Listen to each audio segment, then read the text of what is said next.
Boa noite, igreja. Vocês estão felizes? Se você está feliz, então sorria, por quê? Vocês viram aí na cadeira ou não? Sorria, porque você está sendo filmado.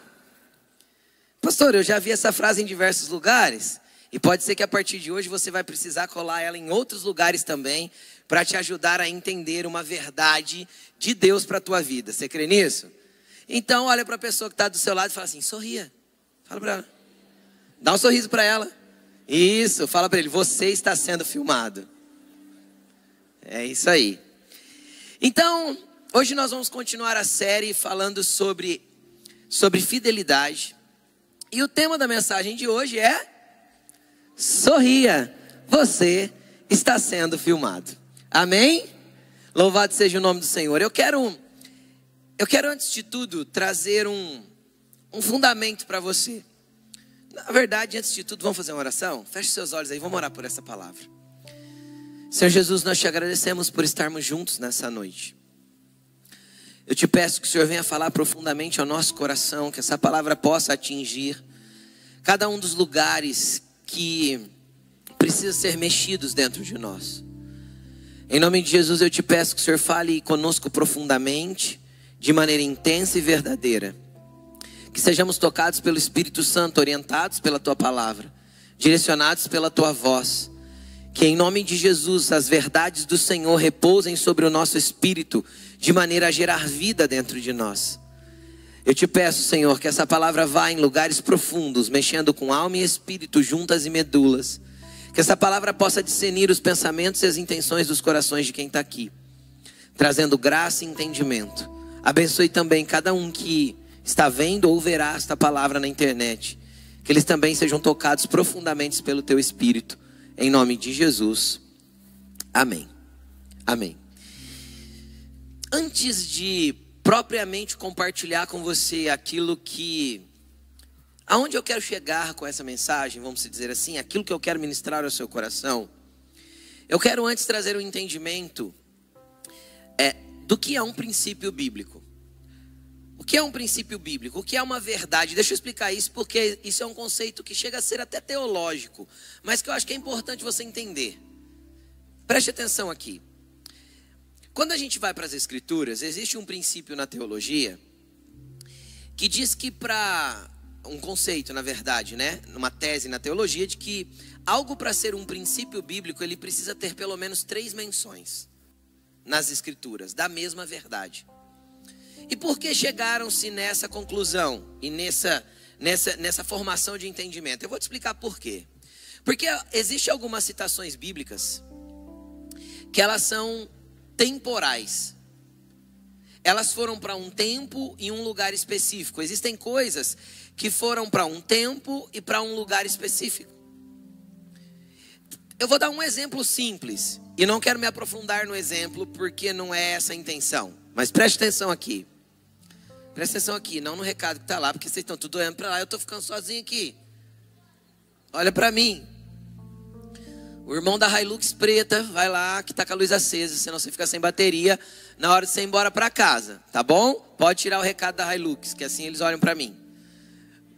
Vamos lá, volta para cá.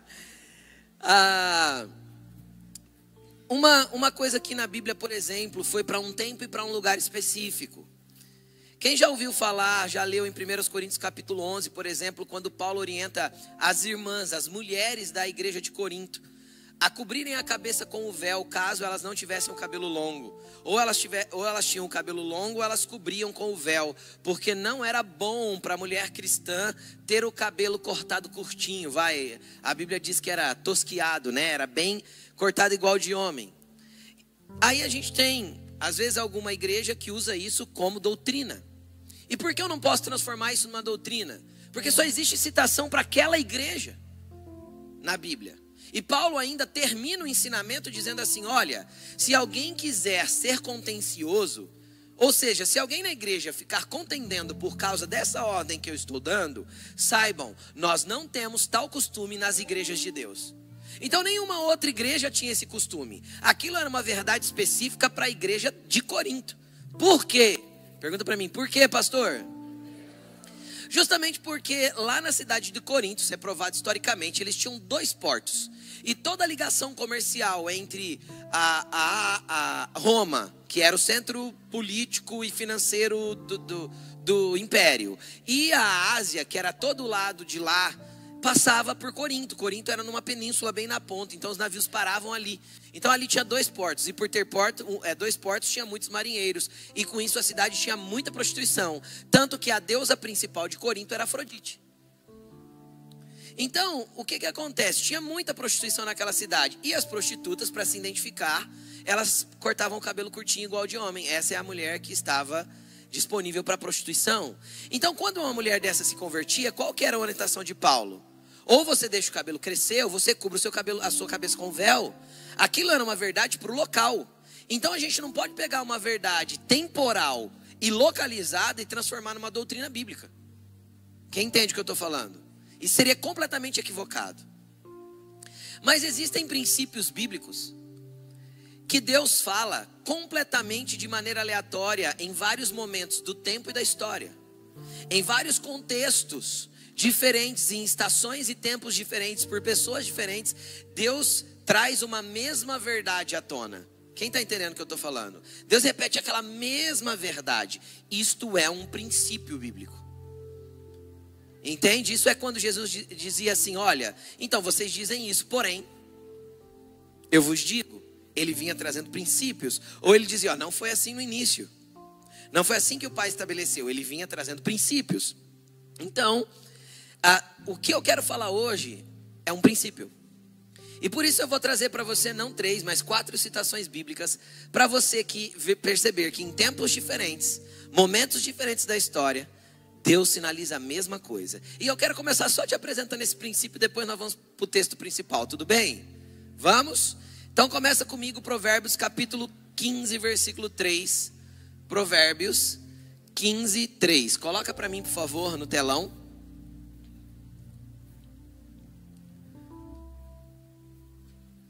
Diz assim, ó: os olhos do Senhor estão aonde? Aonde?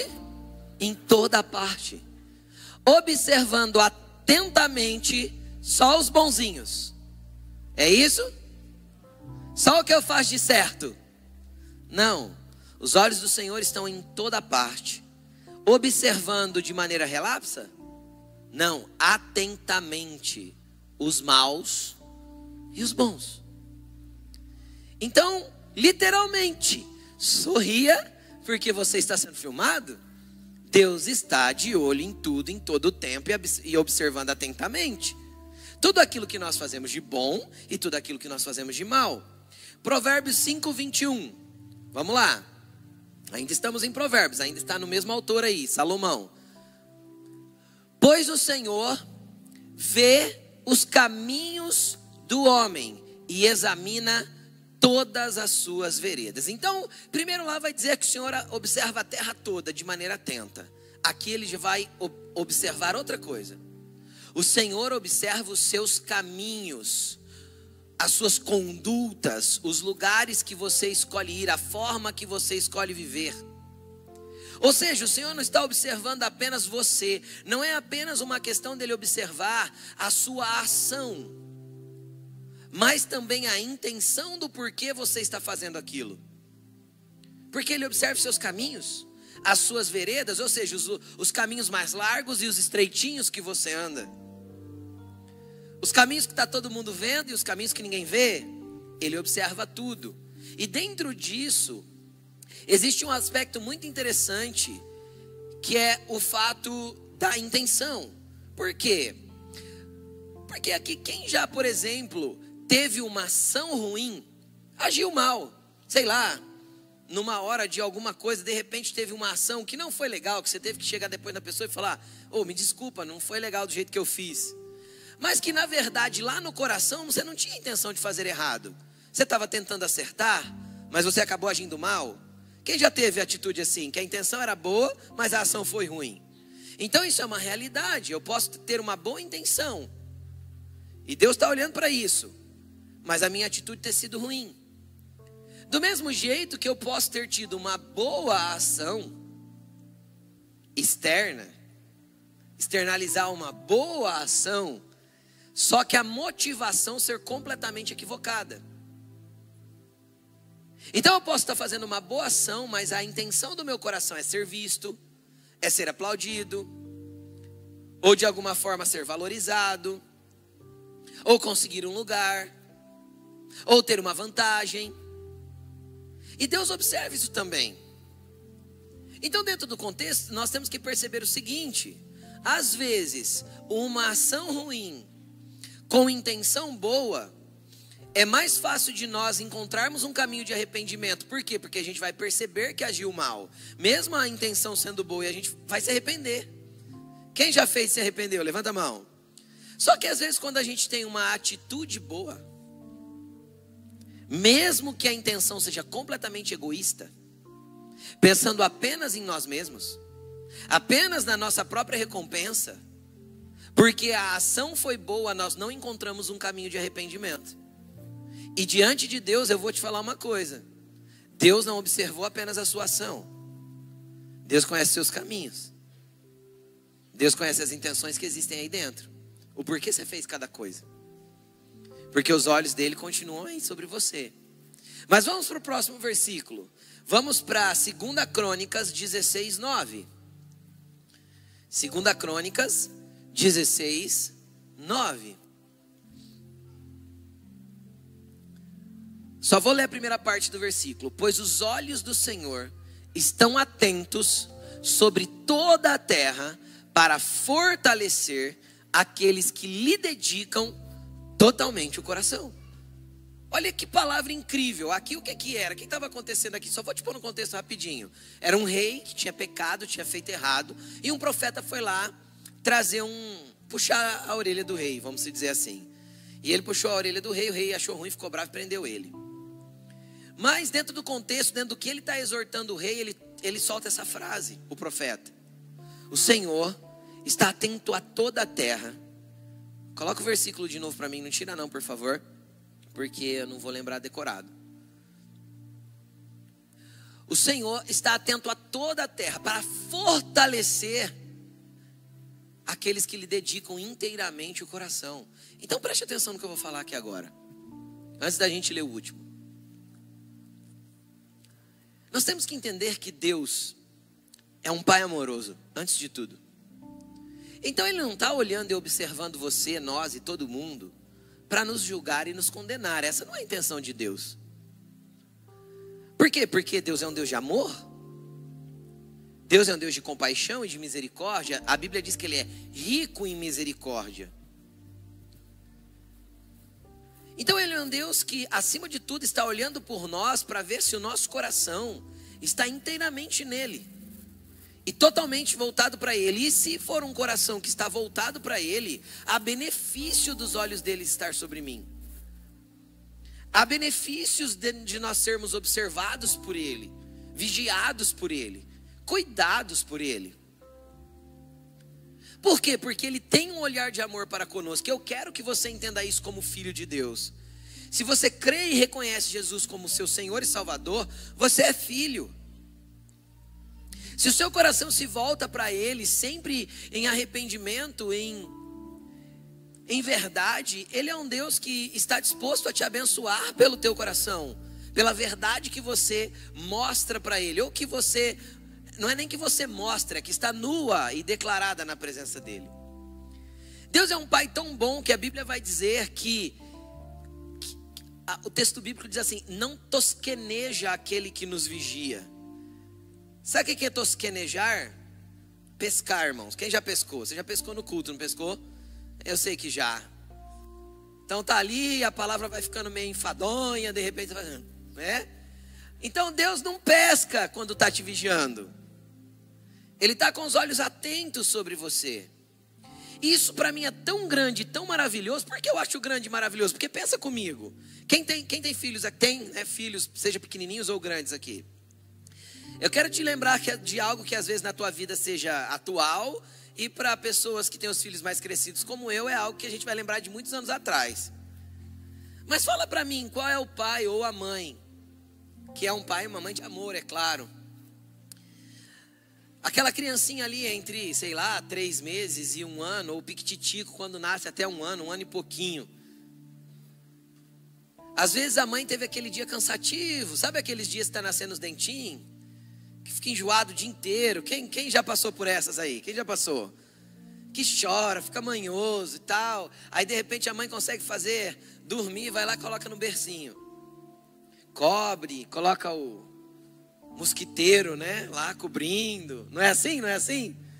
E aí a mãe estava cansada, ela faz um ufa. Só que aí a hora que ela olha para aquele serzinho, ou o pai chega ali perto e olha para aquela coisinha, e a gente vê o peitinho mexendo porque está respirando, a gente abre aquele sorriso de uma orelha a outra. Qual pai que nunca fez isso, ou mãe que nunca fez isso? O que aquela criança fez para fazer você sorrir? Ela só existe. Agora deixa eu te explicar uma coisa. Os nossos filhos crescem e se tornam do nosso tamanho. Mas nós nunca nos tornamos do tamanho do nosso Pai Celestial. Ele é sempre maior que nós. Então Ele sempre vai olhar para nós como seus pequeninos. Ele sempre vai olhar para nós para ver nós dormindo. É por isso que a Bíblia vai dizer que aos seus amados Ele dá enquanto eles dormem. Sabe por quê? Porque a hora que a mãe conseguiu pôr a criança para dormir, ela não vai descansar. Ela vai preparar a próxima papinha, ela vai lavar as roupinhas, ela vai fazer as coisas que vão abençoar aquele filho no próximo momento acordado. Quem está entendendo o que eu estou falando? Todo mundo sabe que é assim. Agora deixa eu te falar uma coisa. A Bíblia vai dizer que uma mãe pode esquecer do filho que ainda amamenta, mas o Senhor vosso Deus nunca esquece de vocês. Nunca esquece de vocês. Então Ele é um Deus zeloso. Então se o seu coração for um coração voltado para Ele, e os olhos dele estão sobre você, é algo de extrema bênção. É algo de cuidado, é algo de proteção, é algo de saber que Ele está com você o tempo todo. Isso sabe o que faz? Isso te tira o medo. Porque você se sente seguro, porque você tem um pai de amor cuidando de você. Isso te arranca ansiedade. Por quê? Porque você sabe que o teu amanhã pertence ao teu pai e não a você. A ansiedade é você ficar sofrendo por um amanhã que ainda não existe. Descansa em Deus e espera nele, porque deixa Ele fazer. Até porque amanhã você pode ter sido promovido, querido, e está morando com o Pai Celestial. Não se preocupa com aquilo que foge do teu controle. O amanhã não pertence a você. Não pertence. Então saiba que você tem um Deus de amor, um Deus de cuidado, um Deus de proteção. Ao mesmo tempo, eu quero que você entenda algo. O mesmo Deus de amor, Ele é um Deus Senhor. E temê-lo é parte da verdade do que é viver o cristianismo. Por quê?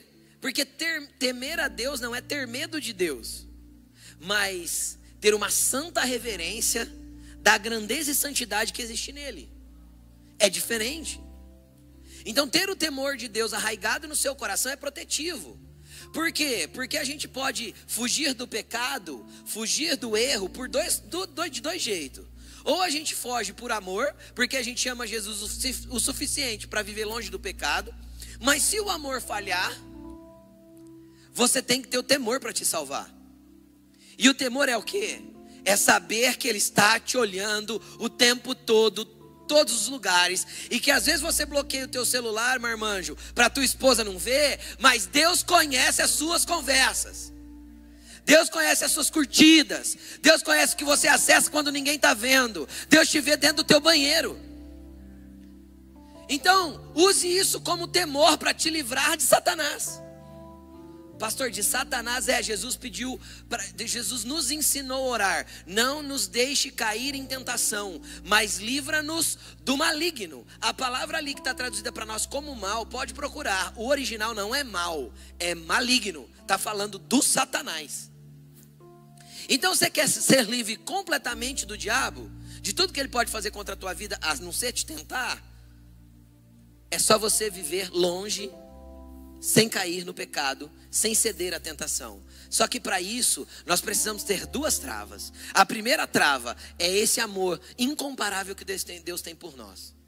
Então, eu vou fugir do pecado porque eu amo Deus tanto que eu quero estar perto dele. Esse é um. O segundo é uma trava de temor. Espera aí que Deus está me vendo. E eu vou ter que prestar conta para Ele do que vou fazer agora, se eu fizer do jeito que eu fizer. Então é mais ou menos assim. Imagina que o caminho que você tem para percorrer seja da largura desse púlpito. Estou dando um exemplo bem aleatório aqui. Que Deus esteja lá no telão. Tá? Então Deus está aqui. O amor vai fazer você viver aqui. Porque você quer quem? Deus. Só que o temor te impede de cair daqui. Para que você não saia dos caminhos dele. Você consegue entender a diferença? Então você precisa viver pelo amor. O mais perto possível dele. Porque quanto mais perto dele, mais longe do precipício você está. Mas se o amor falhar, o temor de Deus, o sorria, você está sendo filmado, precisa estar aqui, ó, nessa beirada, para te impedir de cair nos precipícios do pecado, do erro e das coisas erradas que nós praticamos na vida. Então, é um relacionamento baseado em duas verdades muito profundas. A verdade de que Ele é um Deus de amor indescritível, eu acho que eu não tenho outro jeito de falar, e de uma santidade profunda. Só que de um caminho de arrependimento. Para chegar do precipício lá nele de volta, o caminho chama arrependimento. Coração voltado para Ele. Quem está comigo diz amém. Então sorria, você está tenso com essa palavra. Dá uma risada, você está sendo filmado. Dá um sorriso para o teu pai que ele te vê e te acha bonito ainda. Só Deus para achar stand fi bonito, né? Oh Jeová, como Deus é bom, que olhar maravilhoso que Ele tem. Mas vamos lá, vamos ler mais um. Eu li 3, né, até agora. Vamos para o quarto. 1 Pedro 3, versículo 9. 1 Pedro capítulo 3, versículo 9 até o 12. Diz assim: não paguem mal por mal. Quem já pagou mal com mal aí? Só eu? Ou tem mais alguém que é ruim igual eu? Então tá.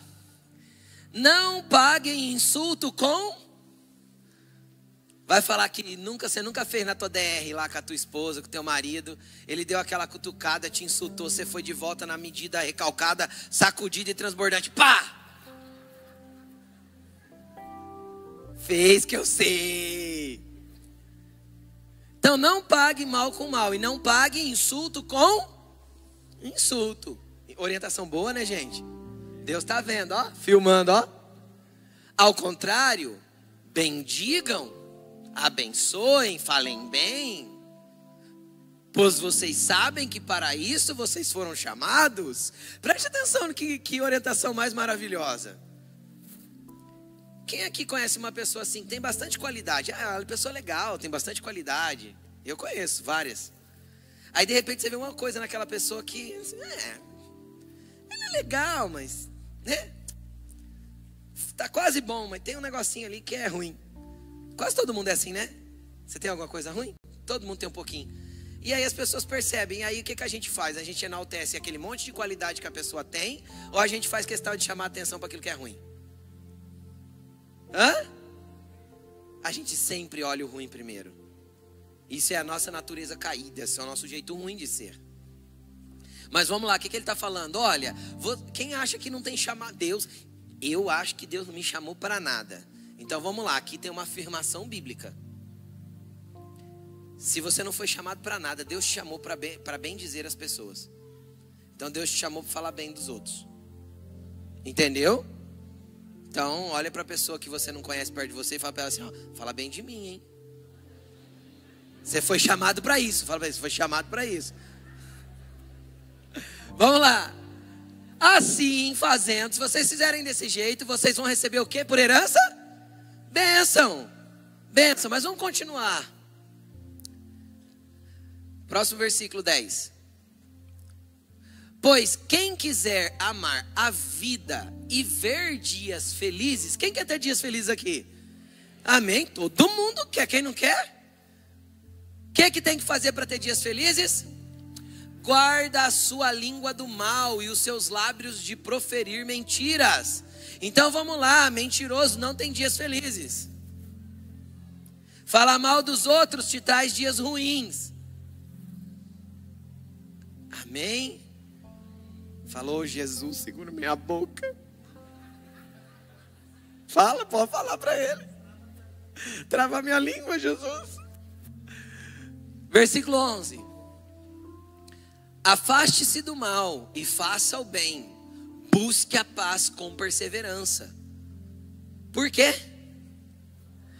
Os olhos do Senhor estão sobre os justos, e os seus ouvidos atentos à sua oração.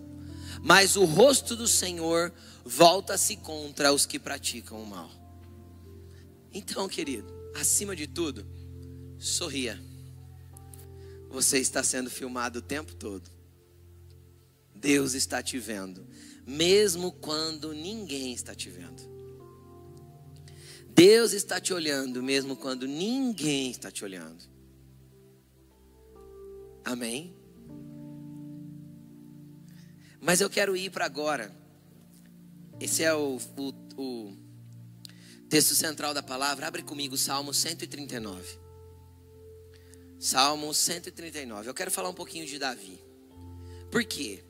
Porque Davi foi um homem que conheceu essas duas facetas de Deus. Essas duas características de Deus de maneira muito profunda. Davi conseguiu compreender o tamanho da bondade que havia em Deus. Só que ao mesmo tempo, era um Deus que se revelava para ele como o Deus dos exércitos, o Senhor das guerras que Davi enfrentava. Ou seja, um Deus que ao mesmo tempo, ele tinha um temor profundo, porque era um Deus que sabia executar juízo, mas que ao mesmo tempo era rico em misericórdia. E é muito importante a gente entender essa coisa de rico em misericórdia, mas pronto para executar o juízo.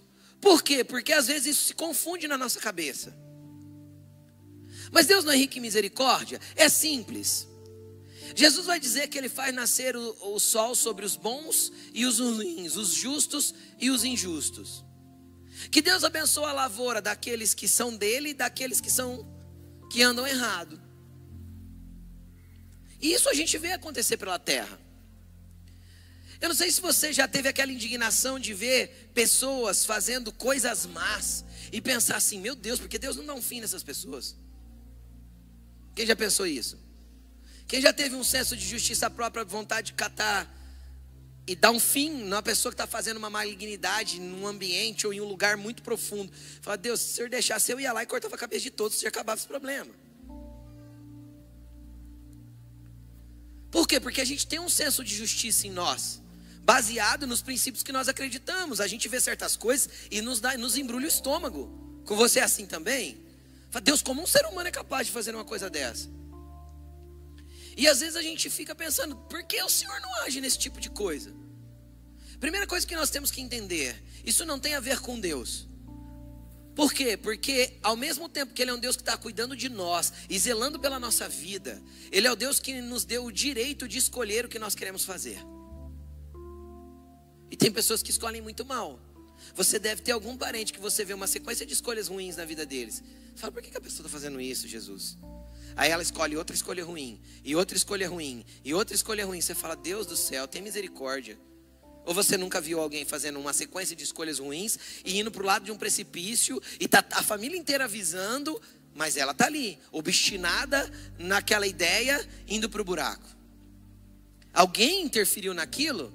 Os familiares tentaram, os amigos tentaram, teve gente que tentou avisar, mas ela estava ali, caminhando para o buraco e achando que estava tudo certo. Pulando por conta própria no precipício. Só que aí muitas pessoas, quando veem dar errado, transferem a culpa para Deus. Quem já viu pessoas transferirem a culpa para Deus porque deu tudo errado? É simples. Soma todas as escolhas que você fez, faz uma conta básica. Que tipo de escolhas eu tomei para chegar até este lugar? A culpa é de Deus ou a culpa é minha?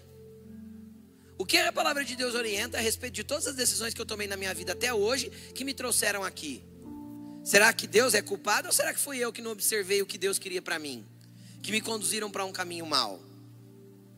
Então, como a Bíblia diz que Deus é rico em misericórdia, então Ele é santo, poderoso, e por ter santidade e grandiosidade, existe um momento que Deus põe um fim nas coisas. Quando? Quando a taça da misericórdia enche. Quando o nível de misericórdia já foi o suficiente e a pessoa ainda assim não se arrependeu. Então, quando a gente vê homens maus se dando bem, entenda, não é a maldade deles que os abençoa, é a misericórdia de Deus que não permite o juízo chegar, até que eles se arrependam. Há uma verdade em Deus que nós não entendemos. Deus deseja que todos os homens se salvem, que toda a humanidade seja salva. Se Deus deseja que toda a humanidade seja salva, Ele não está falando só dos bonzinhos, dos politicamente corretos, dos que fazem as coisas certas. Deus quer que o torto, o errado, seja salvo. Ai, pastor, eu não acho que é bem assim. É só você lembrar como que Jesus inaugurou a graça.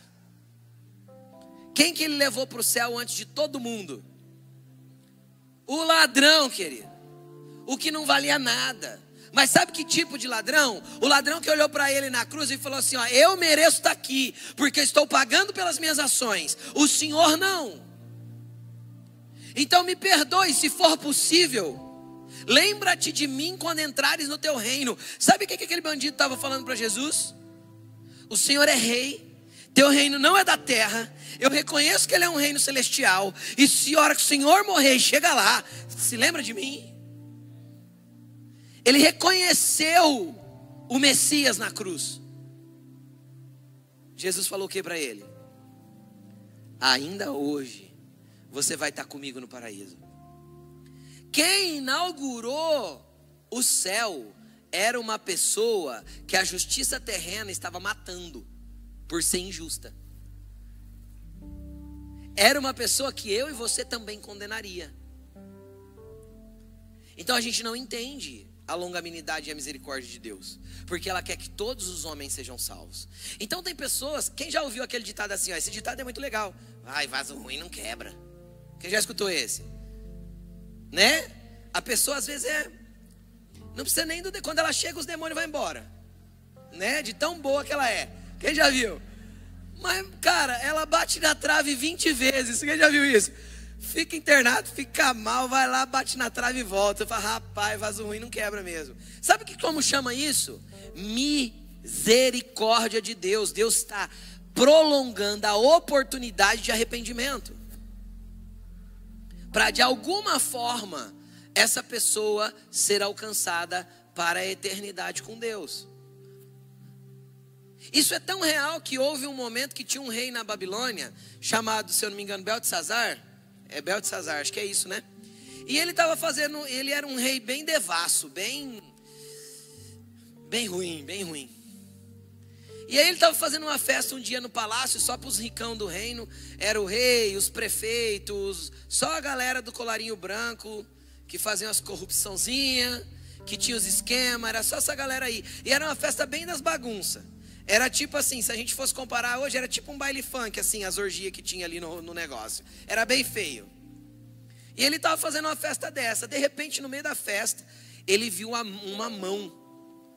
O rei viu. Bêbado. E a mão escreveu no teto do salão que eles estavam fazendo a festa. E escreveu numa língua que ninguém conhecia. Está em Daniel. Livro de Daniel. E escreveu Mene, Tekel, Parsim. Aí chamaram os astrônomos, os astrólogos, chamaram os videntes, chamaram os magos, os encantadores, porque naquela época tinha tudo isso. Chamaram todos os trem que tinha lá. Invocaram tudo quanto é demônio para tentar descobrir o que estava escrito. Ninguém soube. Aí lembraram, alguém lá na festa lembrou que tinha um tal de Daniel. Olha o jeito que o cara se referiu. Ó, esse cara é diferente. O espírito dos deuses está sobre ele. Ele não tinha o espírito dos deuses, ele tinha o espírito de Deus. Daniel entra lá na festa, dá uma olhadinha e o rei pergunta, você sabe o que está escrito? Ele fala assim, sei. Na verdade ele diz, eu não sei nada, mas o Deus que está em mim sabe tudo. E aí Deus revelou para Daniel. E sabe o que estava escrito? Pesado fostes na balança, achado fostes em falta, contado foram os seus dias e acabou. Sabe o que é isso? A misericórdia de Deus para aquele rei chegou ao fim. Deus deu oportunidade, oportunidade, oportunidade, e ele não se arrependeu. Ele continuou vivendo uma prática devassa, de uma vida que não tinha nada a ver com Deus. Deus deu um basta. Eu contei os seus dias e eu te pus na balança. Pesei as suas obras justas e as suas injustas. E você está com muita falta. E você não se arrepende. Então para você os seus dias acabou. Na mesma noite o rei morreu. Na mesma madrugada ele foi. O que eu quero te falar com isso? É para você temer? Sim, temer a Deus. Ele é um Deus santo. É para você ter medo? Não, é para você se arrepender. Porque você está encontrando a janela de misericórdia hoje. Você encontrou essa janela de misericórdia quando você encontrou o Cristo. Quando você encontrou o Cristo, você encontrou um Deus fiel, que te ama a ponto de te ver respirar de noite. E eu não tenho dúvida que Ele abre um sorriso quando você agrada o coração dEle. Então você encontrou essa janela de graça e misericórdia agora. E para esvaziar essa taça de misericórdia, chama-se arrependimento. Por tudo que você fez até aqui que não é condizente com as verdades de Deus. Então você vai encontrar esse Deus de amor, que te sonda, te conhece e te ama, que te quer. Só que Ele está contando os seus dias. Por isso que o salmista vai dizer: Senhor, nos ensina a contar os nossos dias, de maneira que nós venhamos a ter um coração sábio. O que o salmista está falando? Senhor, ensina eu a olhar para os meus caminhos, para a minha história, e alcançar um coração sábio, um coração que se volta para o Senhor, em arrependimento, em verdade, em confissão, em desejo de fazer diferente. E Davi encontrou esse Deus.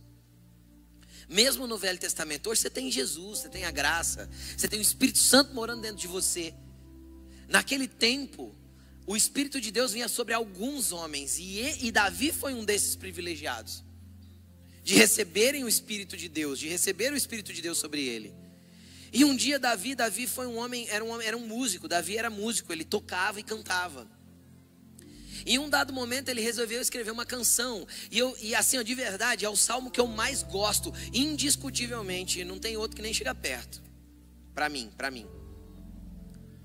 É o Salmo 139. Por quê? Porque eu vejo alguém que entendeu a grandiosidade desse amor e ao mesmo tempo a profundidade do temor que precisa ter nele, e expressou isso numa canção. Vamos ler a canção?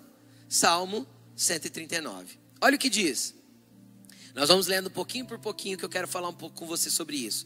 Senhor, tu me sondas e me conheces. Ou seja, Ele não está só olhando para você, Ele te sonda. E você sabe o que é sondar, né?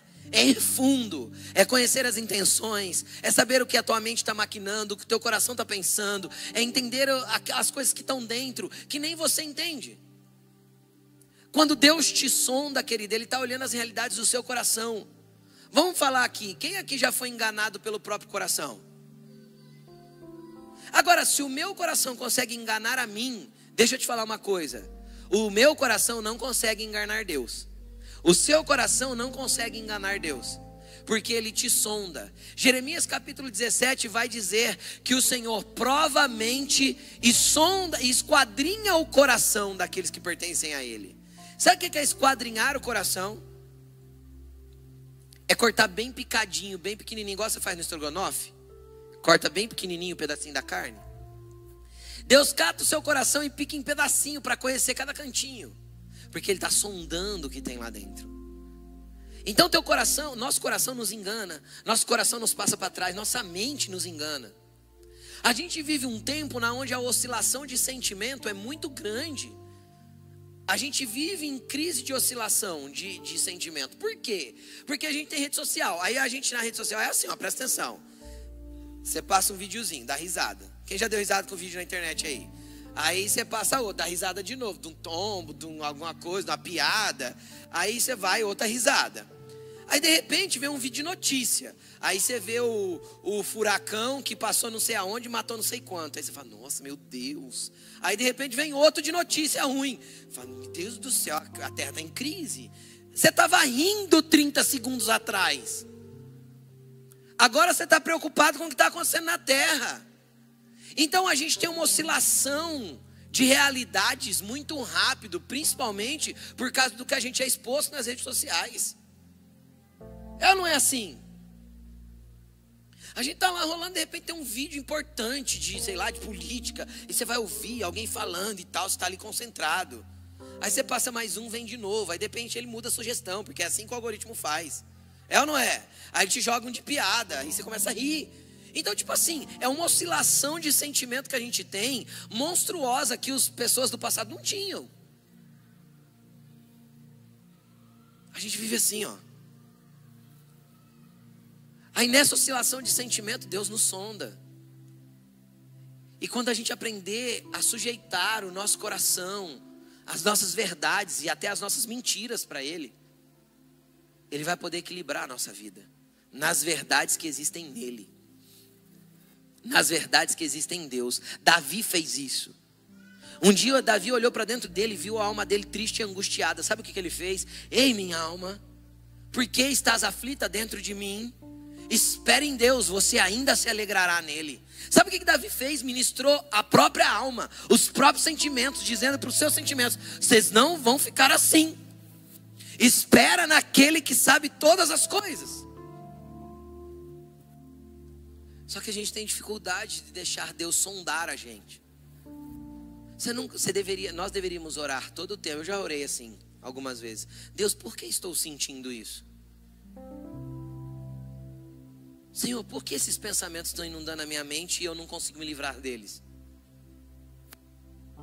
Por que a minha alma está sendo bombardeada por esse tipo de sentimento e essa angústia está vindo no meu peito?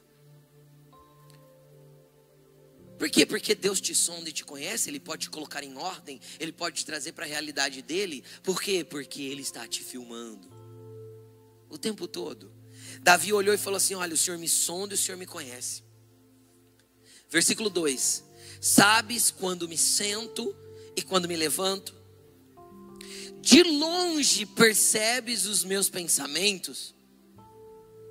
De longe Deus percebe o que você está pensando? E como os nossos pensamentos vagam? Como a gente tem pensamento que às vezes não deveria ter? Sim ou não? Mas Ele é o Deus que te sonda. Isso não é ruim, não para quem o ama. Isso é incrível. E Ele continua: sabes muito bem quando trabalho e quando descanso. Isso é algo intenso e maravilhoso. Por quê? Porque tem gente que é muito santo na igreja de domingo, o religioso. Só que lá no trabalho é cheio de falcatrua, é cheio de tramóia. É só esqueminha pra cá, notinha falsa pra lá. É só... Deixa eu te falar, Ele te vê quando você está descansando, mas Ele também te vê quando você está trabalhando. Não cochila e não pesca aquele que está te vigiando. Ele te vê. Então Ele te vê quando trabalha e quando descansa. E é muito interessante essas duas palavras. Por quê? Eu costumo falar isso com pastores, quando prego para pastores, para líderes espirituais. Existem dois momentos de preocupação ou de atenção na vida de um líder espiritual: o extremo cansaço e o extremo descanso. Porque no extremo cansaço eu penso em desistir. Eu quero jogar tudo para o alto, eu quero chutar o balde. E no extremo descanso eu estou tão relaxado que eu não vigio. Entende? Eu não tenho vigilância para me manter atento à minha devoção a Deus, ao meu amor por Ele. Então esses dois extremos são perigosos. Então Davi fala: olha, Ele te conhece quando você trabalha e Ele te conhece quando você descansa. Ele está atento a você. Mas vamos continuar. Todos os meus caminhos, alguns? Quantos? Todos. Todos os meus caminhos são bem conhecidos por Ti. Antes mesmo que a palavra chegue à minha língua, Tu já conheces inteiramente, Senhor. Quem é que já estava numa conversa e de repente você fez assim, ó? Então, aí a pessoa fala: o que foi? Fala assim: não, nada. Você já fez isso? Você já fez? Você ia falar, você travou aqui, ó, na ponta da língua. Aí você monta no carro e ainda fala assim para o marido ou para a esposa: nossa, vem na língua para falar. Mas mas não falei. Aí você pode falar, não falei, glória a Deus. Que você sabia que ia arrumar problema se falasse. Quem impediu você de falar? É o Deus que estava te sondando, o Espírito Santo te alertou. Não, isso não vai edificar, isso não vai bendizer, isso não vai somar, isso não vai trazer benefício. Aí você dá aquela engolida e aí a pessoa olha e fala, fala. Você, não, nada não, é bobeira. Glória a Deus por isso, porque antes que a palavra venha na sua boca, Deus já sabia que você ia falar. Por isso que as intenções contam muito, não só as ações, porque Deus sonda lá dentro. Tu me cercas por trás e pela frente. Deus te cerca o tempo todo. Põe a sua mão sobre mim, aleluia. Aí olha o que Davi fala. Nessa hora eu acho que Davi exulta no seu espírito. Ele diz, olha, tal conhecimento é maravilhoso demais, está além do meu alcance, é tão elevado que eu não posso atingir. É lógico, não dá pra gente entender esse tipo de coisa. Como Deus conhece o pensamento de todo mundo e está vendo todo mundo? Porque a gente é limitado ao que os nossos olhos veem, ao que a nossa mente consegue processar. Deus é espírito. Jesus disse que ele é espírito, então ele não está limitado àquilo que o nosso corpo físico está limitado. Deus é muito maior do que tudo que a gente pensa ou imagina ou consegue descrever a respeito dele. Quando o Preto no Branco lá a banda canta Ninguém Explica Deus, é uma realidade. Ninguém consegue explicar uma grandeza de um Deus tão poderoso que fez o universo, que sabe o nome de todas as estrelas e que ele conta a medida dos mares com o palmo das suas mãos. Essa é a grandeza do nosso Deus. Ao mesmo tempo, esse Deus grande e temível se fez tão pequeno que decidiu habitar aqui dentro desse barro insignificante chamado eu, através do seu Espírito. Dá para descrever um amor e uma grandeza desse tamanho? Não dá.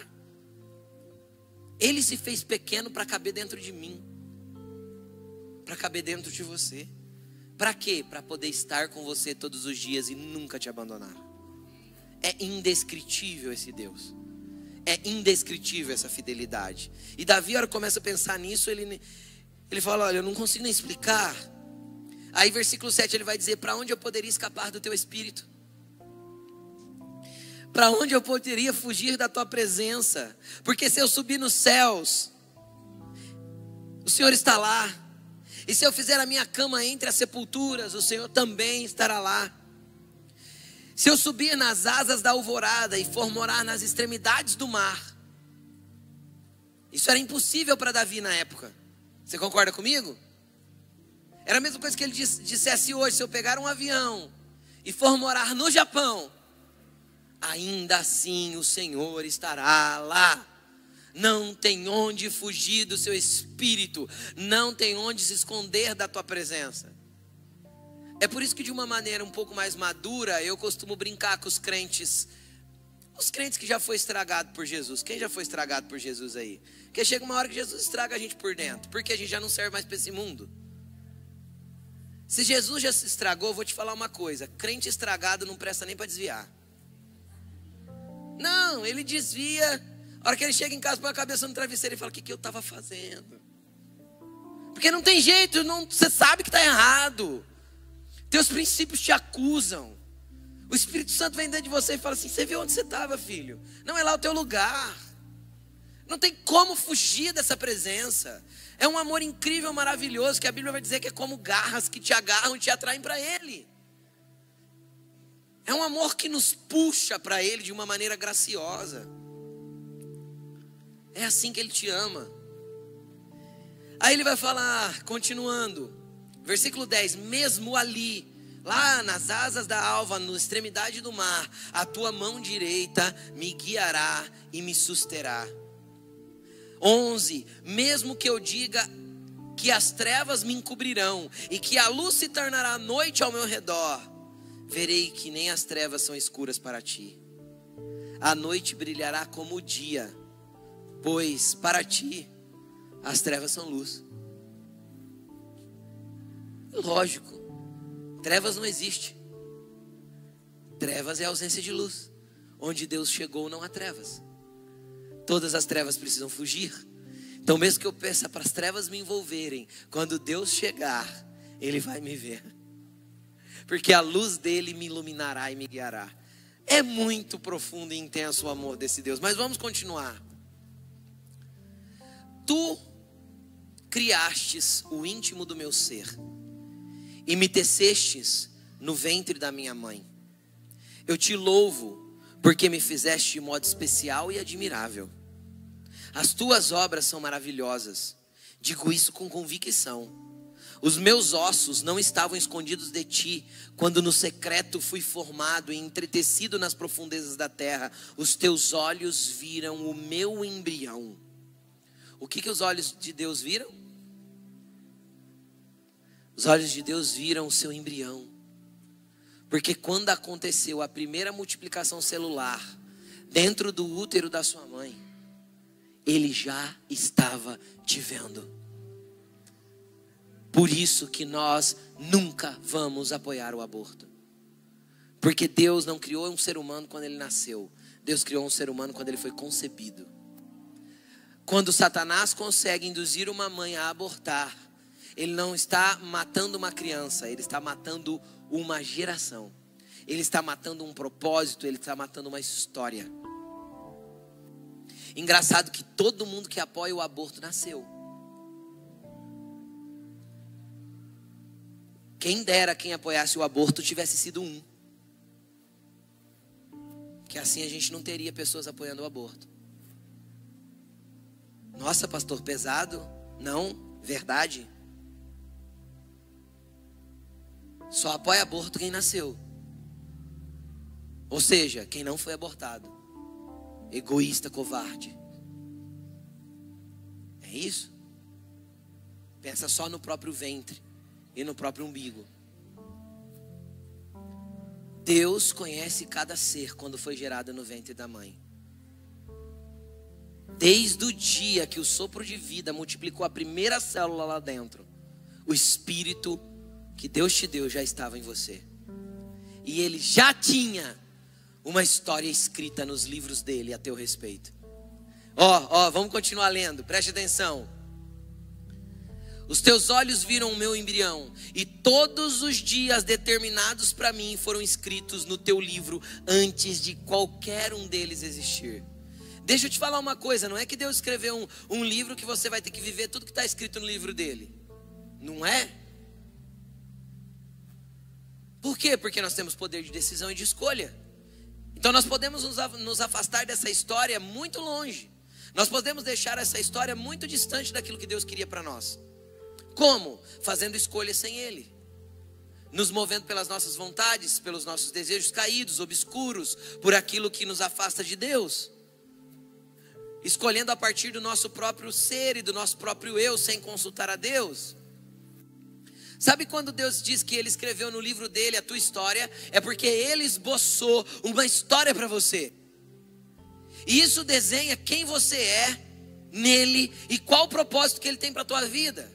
Só que a gente vive a vida de maneira aleatória, achando que Deus não tem nada a ver comigo. Deus é o pé de coelho, o patuá que eu faço para ser abençoado. Não é. Deus é o Deus da tua história. Na escrivaninha de Deus tem uma gaveta com a tua história lá dentro. E Ele quer que você pergunte para Ele: Pai, abre a tua gaveta e me apresenta a minha história. Me conta quem eu sou em você e me mostra qual que é o teu propósito aqui na terra. Porque eu quero viver segundo o teu propósito, não segundo a minha vontade. Existe um propósito de Deus para você. Você não é fruto do acaso. Antes de você ser formado, você foi esboçado por Deus. Deus te criou na eternidade, te gerou no ventre da tua mãe.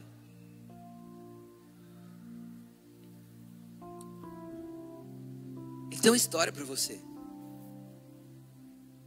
E Ele não tem uma nova história, porque Deus não muda de ideia. Ele tem uma convergência para a história verdadeira da tua vida. Aquela que Ele escreveu antes de você nascer. Aquela que Ele te escolheu quando você estava no ventre da tua mãe, como Ele disse para Jeremias.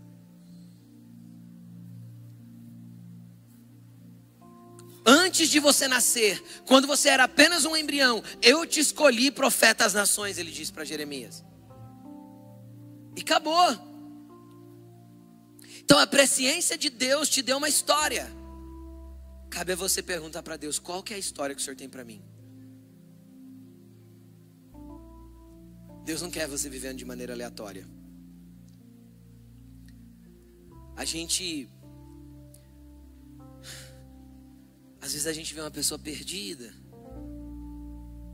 E às vezes eu vejo uma pessoa perdida e eu não sei orientar. Por que, pastor, você não sabe orientar? Porque eu não sei o que Deus desenhou para ela. Mas a gente vê pessoas que andam de lá para cá como se a vida fosse o próximo emprego, como se a vida fosse, sei lá, o salário maior ali na outra cidade, como se a vida fosse o término da construção da casa ou da criação dos filhos. Querido, isso é só existência. Vida de verdade você encontra no projeto que Deus tem para você. Só que a gente não para perguntar. E eu vou te contar uma coisa: não pensa que Deus vai pregar essa página da tua vida, ou essa história da tua vida, e vai apresentar para você e falar: então, vai ser assim, assim, assim, assim, assim, assim, e lá no final vai ser assim. E você fala: uau, é isso que eu quero viver. Deus não faz isso. Por quê? Ou porque a gente ficaria orgulhoso, soberbo, ou porque a gente não se esforçaria para ter os processos de aprendizagem que tem para ser o que Deus quer que a gente seja. Então sabe o que ele faz? Quando você começa a buscar orientação em Deus, Ele vai te mostrar qual que é o próximo passo da história. Ele vai falar assim: ó, aqui você vira à direita. Você fala: Deus, mas a direita? Eu tinha certeza que era a esquerda. Ele vai falar: não, o meu caminho para você é a direita. Aí se você obedece, mesmo sem entender, e fala: tá bom, Deus, eu vou para a direita. A hora que você vira para a direita, você fala assim: uau, Deus, era bom mesmo aqui a direita, hein? E aí você vai, e aí você dá mais 2 passos, você tem outra bifurcação. Aí Deus vai falar assim: então agora você escolhe aqui, ó, para a esquerda. Aí você fala assim: mas Deus, mas lá atrás não era daquele jeito? Então, mas agora eu estou te direcionando para outro caminho. Por quê? Porque Ele vai construir em você a pessoa que você tem que ser para tomar posse completa da herança que Ele desenhou para você antes de você ser gerado no ventre da tua mãe, da história que Ele esboçou para você. Esse é o Deus fiel que te ama e te quer, e que, ó, estás mirando tu vida. Falei em espanhol agora. Vamos lá. Vamos lá. Eu não hablo. Vamos lá. Continuando. Pula lá para o verso 23, para a gente finalizar. Salmo 139, verso 23. Pastor, como que eu vivo tudo isso? Eu vou te dar algo bem prático agora, tá? Vamos lá. Como você leva essa palavra para casa? Para usar amanhã, depois de amanhã e depois. Primeiro, lembre-se do temor e do amor. Tudo bem? Então eu vou te dar a liberdade. Eu estou dando a liberdade mesmo, quando acabar o culto. Se você quiser pegar uma plaquinha dessa aí que está na cadeira, levar com você 1, 2, põe no teu espelho, onde você escova os dentes, para lembrar todo dia que Deus está de olho em você. Entende? Baixa na internet, coloca na tela de bloqueio do teu celular. Coloca no fundo dos aplicativos. Sorria, você está sendo filmado. Isso é prático.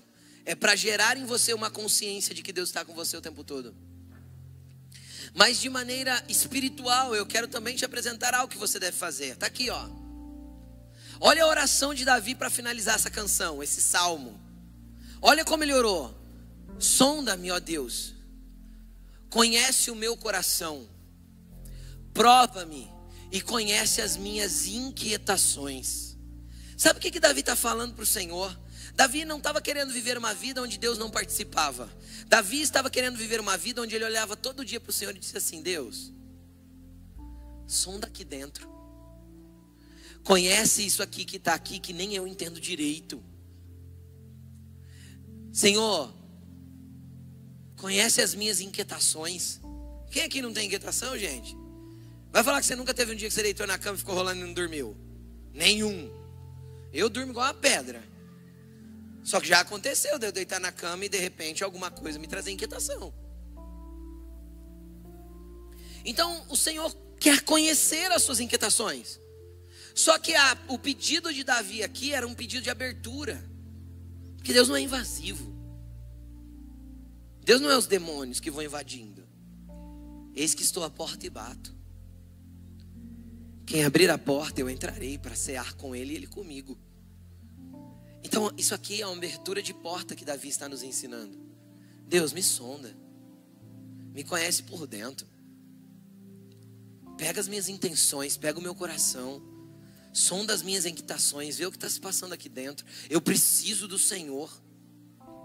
Eu quero viver com a tua sondagem dentro de mim. Porque isso para mim é bom. Para você é bom, você é amado dele. Versículo 24. Vê no meu caminho algo que te ofende e dirige-me pelo caminho eterno. Em outras traduções que eu prefiro vai estar escrito assim: vê se há em mim algum caminho mau e me conduz pelo caminho eterno. Sabe o que Davi está perguntando para Deus? Deus, olha para mim, o que está de errado em mim? O que eu estou fazendo que não está bom? Que caminho que tem em mim que não tem a ver com você? Sabe o que é isso? Esse é coração aberto, rendido. É o tipo de coração contrito e quebrantado que Deus não despreza. É o coração aberto para Deus fazer o que bem entender. Esse é aquele que Deus vê dormindo. E eu vou te falar uma coisa. Você vai ouvir de Deus, eu creio ainda. Eu profetizo isso na sua vida. Este é meu filho amado, nele eu tenho prazer. Porque é isso que Ele quer olhar para nós e sentir. Um prazer de nos chamar de filhos. Entende? Então o nosso coração hoje precisa estar como o de Davi. Deus, eu tentei fugir. Às vezes tem pessoas aqui que estão fugindo faz tempo. Fugindo daquilo que Deus já disse que você faria e seria. Fugindo de viver uma vida correta. Que você transformou a tua religião evangélica em ir no culto domingo para receber uma palavra, para dar uma motivada. Deixa eu te falar uma coisa. Deus não quer mais o teu post no sábado na balada e o teu domingo na igreja colocando lá: hoje é o momento de agradecer. Chega disso.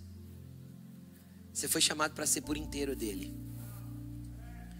Você foi chamado para fazer uma vida, ter uma vida que vale a pena na presença dele. Sabe por quê? Porque existe um propósito para você.